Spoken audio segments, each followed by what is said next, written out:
Hi everyone and welcome to Brick Arena.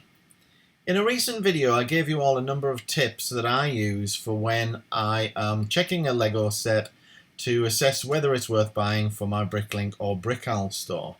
And those tips basically included checking the set's part out value, checking the minifigures that came with the set, checking if there are any new items, any new parts in the set, and also checking on whether you've got any of the parts that come in the set in your inventory, so you can assess whether you really want more of those parts or maybe you're already overstocked with them, etc. Now, I said I'd do a follow-up video to show you how I automate that process a little bit better when I'm stood in my local Tesco or Sainsbury's aisle to make the whole process a little slicker using my mobile phone. So here I am with my mobile phone, which in my case is an Apple iPhone, and the function that I'm going to show you only comes with an iPhone or an iOS device at least. So this won't work on Android, I'm afraid, but let me show you what it is I'm doing. So I'm using Apple's Shortcuts app, which is a free application. It came with the most recent version of iOS, which was released, I think, last September. It did also exist in a previous existence to that release as a separate app, but it now comes as part of the operating system. So what I've done is I've created a number of shortcuts, and a shortcut is effectively a way of automating a series of steps or tasks that the phone or the apps on the phone can carry out.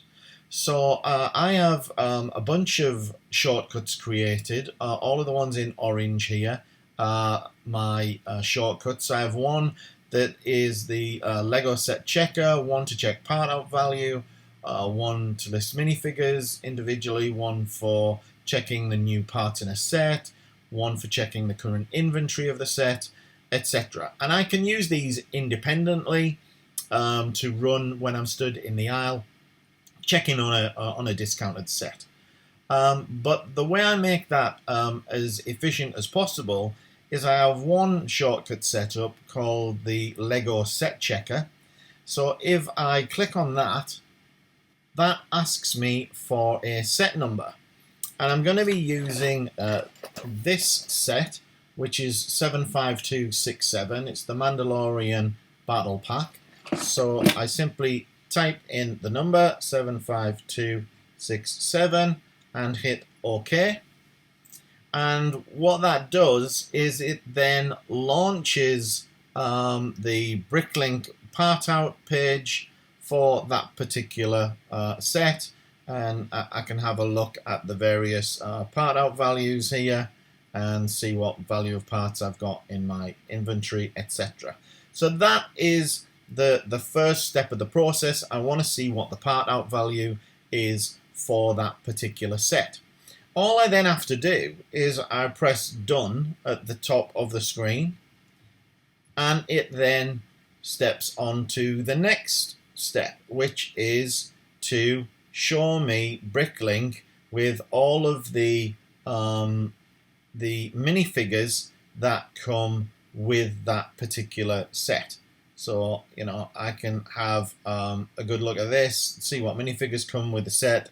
Obviously, this is a minifigure intensive set, you know, but if I were looking at a much bigger set, something like, I don't know, let's say a Ninjago City, there'd be, you know, thousands of parts in the set and maybe, you know, a dozen minifigures or so. But this would show you which minifigures are in the set.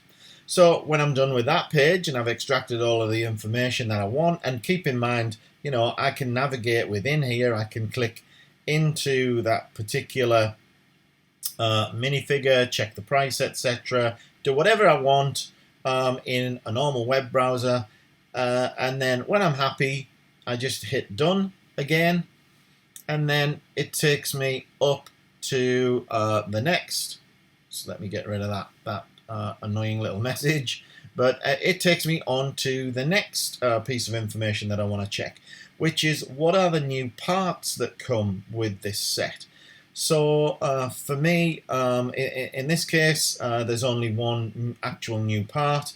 The other new things are the minifigures, of course, because those are all relatively new minifigures, so those show again. But you know, it really depends on the set that you're looking at. And then lastly, I click done yet again, and then it shows me all of the parts within that set that I already have in stock. It shows me my, you know, things like my locations, my price, how many I've got, and it's also showing me what is the last 6-month sales price for these, etc. So all really useful information. And again, you know, as I scroll through here, if there are, you know, pages and pages and pages of information, then I could just move through to the next page, etc. But when I'm done, I am done, and I just hit done, and I'm finished. I've checked very quickly and very easily each of my areas of information that I want to check. I check the part out value, the figures, the new parts, and what I've got on stock, all really quickly and really easily when I'm stood in front of the set in the aisle. Now, if I only want to check one or two of those things, I've separated those out into individual shortcuts. So I have the part out value again. If I were to run that, and again put in the set number 67, press OK, it's going to show me the part out value just like the other one did. But when I'm done, I'm done. It's not going to do anything else. I simply go back to my shortcuts, and then I choose to run another shortcut if I want, and maybe this time I run the one to tell me what have I got in my inventory. So I can run them independently for each of the tips or each of the pieces of information I want to use, or I can use my Lego set checker to take me automatically through each of the 4 sections that are of information that I want to check for the set in sequence, one after the other, very, very quickly.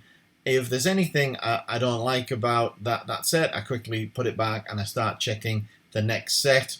And maybe this time, or what other set can I check? Let me go with 70841.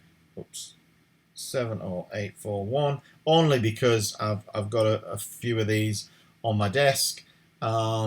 Very small set again. So I've got the part out value. Press done, and it takes me on again to show me the minifigures that come in the set. Press done again, and I'm on to any new parts. There are none because this isn't a very new set now, so none of them are deemed to be new.